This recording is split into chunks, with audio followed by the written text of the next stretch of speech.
Hello again, I'm Lola Stone and this is Handmade Originals. This may seem a bit daft to you, but every time I do this is Handmade Originals I hear dum dum dum dum dum dum dum dum dum dum dum dum dum. Yeah, anyway, moving swiftly on. Today's project is something I'm going to make for my teenage daughter who is just starting her second year at university.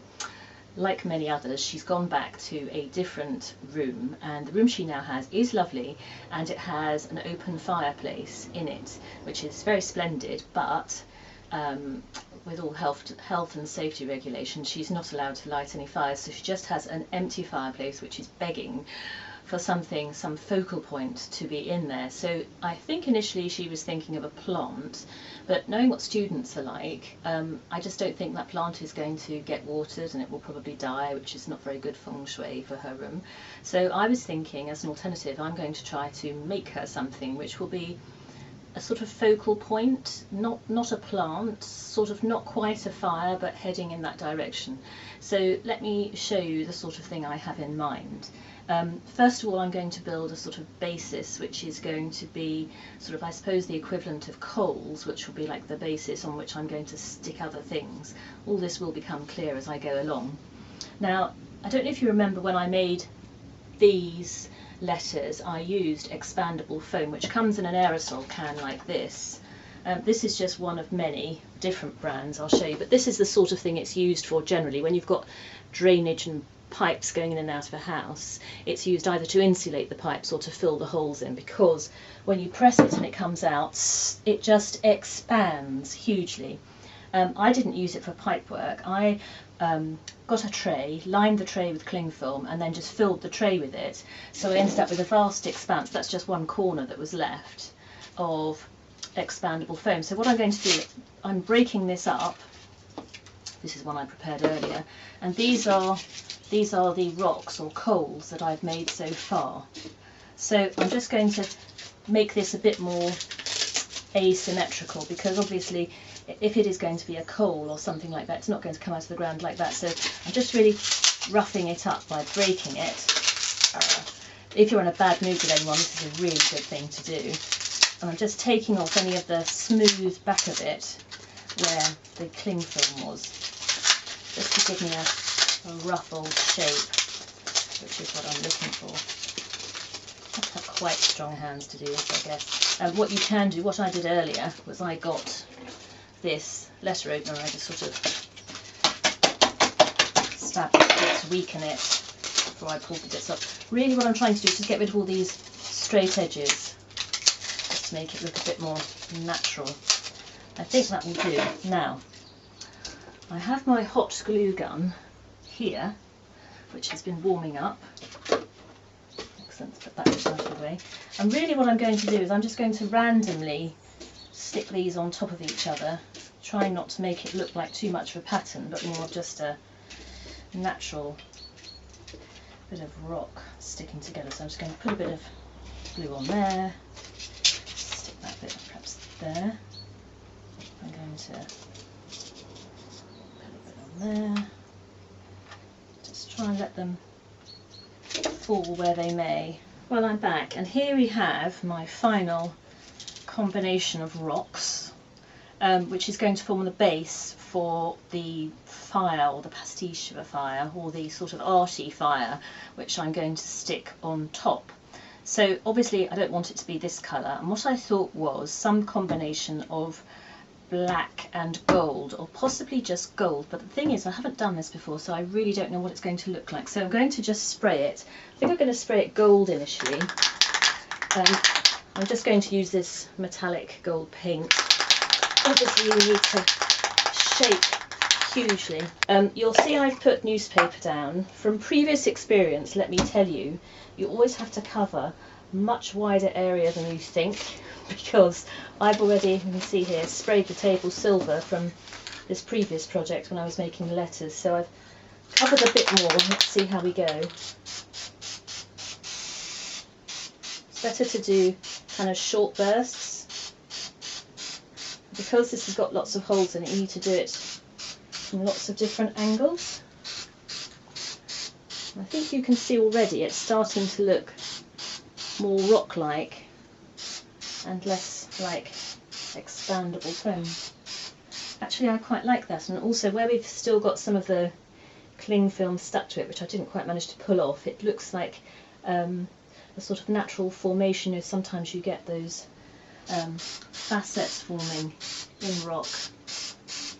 Got a little bit of hair here, which is not so natural, so I have to take that off. It's quite revolting. Right, here we go.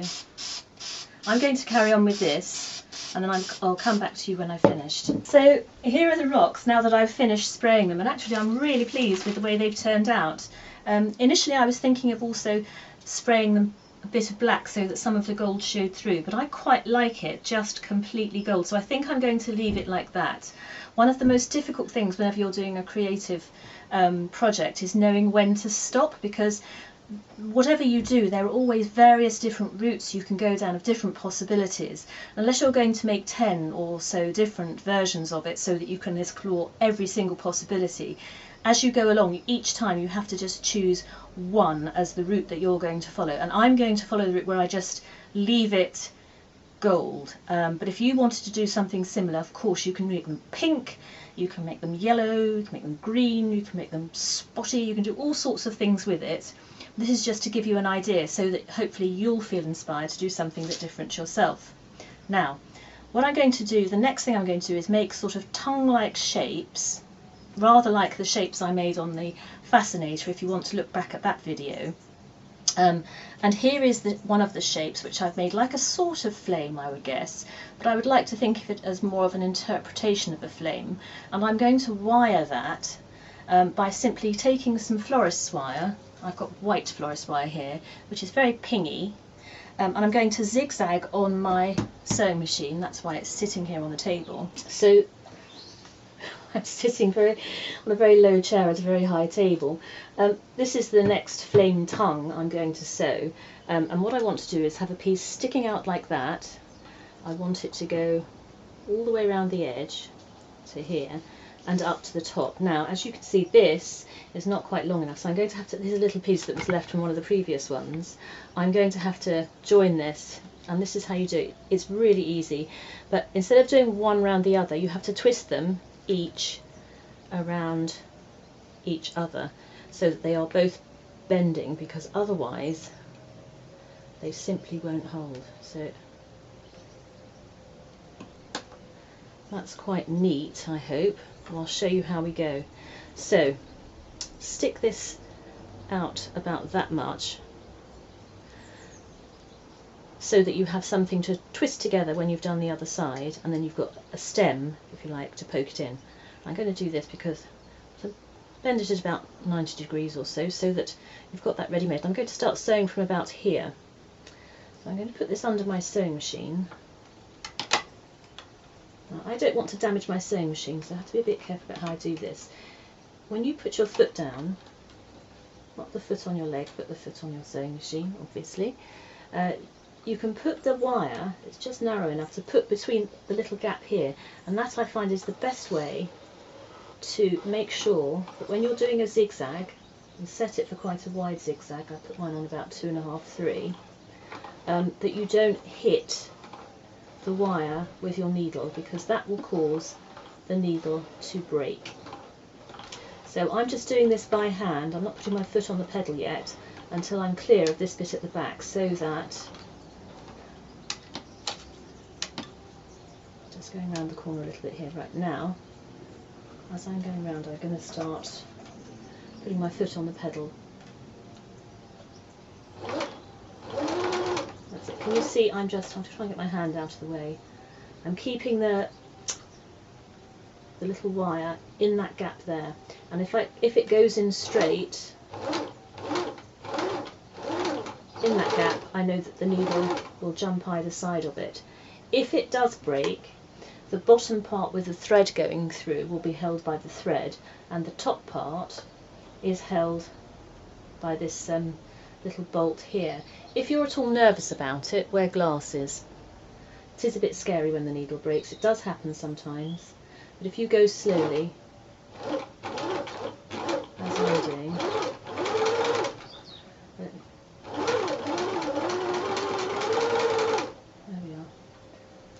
going to just keep going until I get to the join.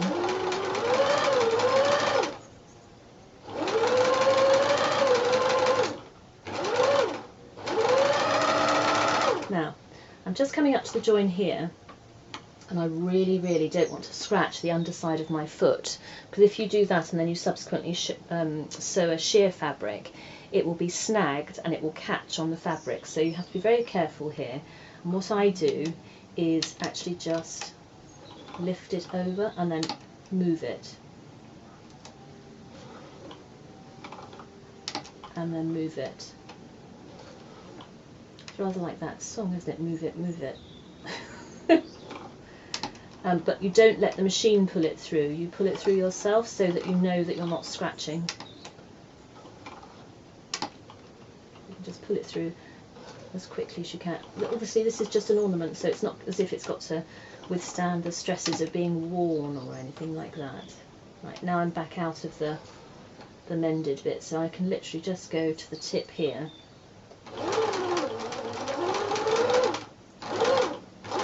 And I'm even going to do a bit of back stitching as well, so that doesn't come undone. And take that out. There we are. If it gathers a little bit, you can just pull it up or down whichever way you want. I don't want these looking too perfect because they're meant to be sort of flame-like. I'm going to cut this off with some pliers at the top and obviously cut all the threads off. I'm going to do the other side. I might put it, I'll see how strong it is. That's not terrible, but once it's got the other wire in, it will be more robust. If it needs an extra little wire in the middle to make it stronger, I'll start down here and I'll just take it up to about there, so it gives it a bit more stability, and then I'll show you how we stick them in the rocks, the gold rocks which I've made. Now I've finished sewing the other side of this, and this is what you're left with. I clipped the wire that was sticking out at the top and the other one finished just about here. I've got some threads and I've got two wires sticking out at the bottom. Well, first of all I'm going to cut the threads off like that. No rocket science involved here. And then with the two wires I'm going to, in order to sort of strengthen, I suppose we'll call it the stem, shall we? I'm going to just twist these round each other like this, if you can see. Now we have double the strength. And you'll see when I hold this up that the feathery bit, the flame part of it if you like, is actually quite sturdy, and I quite like that it sort of trembles a little bit when it moves. There you are, like that. So what I'm now going to do is start sticking these in here, and I want to stick them all the way down so that the flame appears to be coming directly from the rock. And of course you can sort of bend these around any shape you like. Not quite like that, but you know, to give it a sort of, you know, interesting shape. Do what you like with it, really. So I've made some more here, and I'm going to position these as I like them, and then I'll come back and show you what I'm going to do next. And here we have it. This is with all of the flames, if I can call them that I've put in. I haven't coloured them because I didn't really want to make something which was just a complete pastiche of a fireplace. I wanted it to be a sort of stylised version, something a bit different. And I've put it here so that you've got the dark wall behind it to give you an impression of what it will actually look like in the fireplace, which is black at the back. To my mind, I just thought I wanted to add something a little bit extra, and the little bit extra I wanted to add was some lights. And I'm going to arrange these so that they're actually behind. If I just turn them on, you can see. Oops. So that they are behind the flames. And I've picked these lights because they are what we call a warm white, so it'll be toning in with the gold colour. And then also, if my daughter wants to colour these flames any particular colour she likes, it will just illuminate the different flames and just give it a bit of movements, because the thing about a fireplace is that you can look into it and it just can transform you into a different world, and you can see all sorts of different things in the flames. And I just thought it would be quite nice to sort of recapture that dreamlike quality, the fantasy of a fireplace. Anyway, so moving on, what I've done in order to place these lights behind the flames is I've made these little sort of crook things, and I've done this simply by bending the wire, you can see, in a sort of S shape, so that I can hook it through the wire like that, go around the back and position it where I like. So I'm just positioning these lights now, and I've got them flashing while I'm doing it so that I can get the impression of what it's going to look like, because it changes quite considerably when you switch them on. So I've put the ones at the back, and now I'm just feeding these through at the front, in between the two layers. And I'm going to hide this little box, the control box, at the back. And when you do this, I've just switched it to a different setting.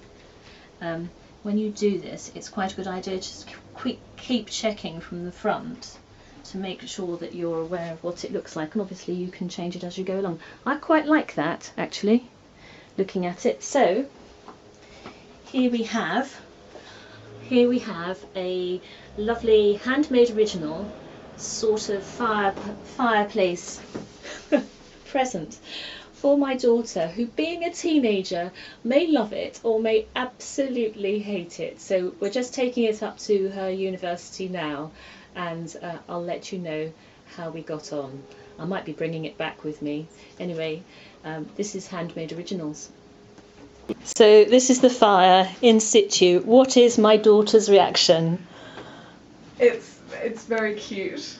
Very kitsch. Kitsch, adorable. Very mum. It is pretty cool. Oh my gosh, okay, I understand now. You've made the like golden coal things. Yes, yeah. Oh, okay, that's really cool. Was that from the foam stuff? Yeah. That's really great. So, and then down here on the left, you can change the frequency of the lights twinkling. Too much excitement. Yeah. And then you could change, if you wanted to make the tongues, the flames, different colours, you could spray them, or you could do whatever you like. It's quite a magical thing, isn't it? Okay, I think we'll count this as a success. So we're back from dropping off my daughter's fireplace at university, and to my absolutely amazed surprise, she really liked it, and even remarks that it was cool. So by extrapolation, I'm going to assume that she thinks her mum is pretty cool as well. So that's probably not true, but I'm just going to go with it because it's so satisfying.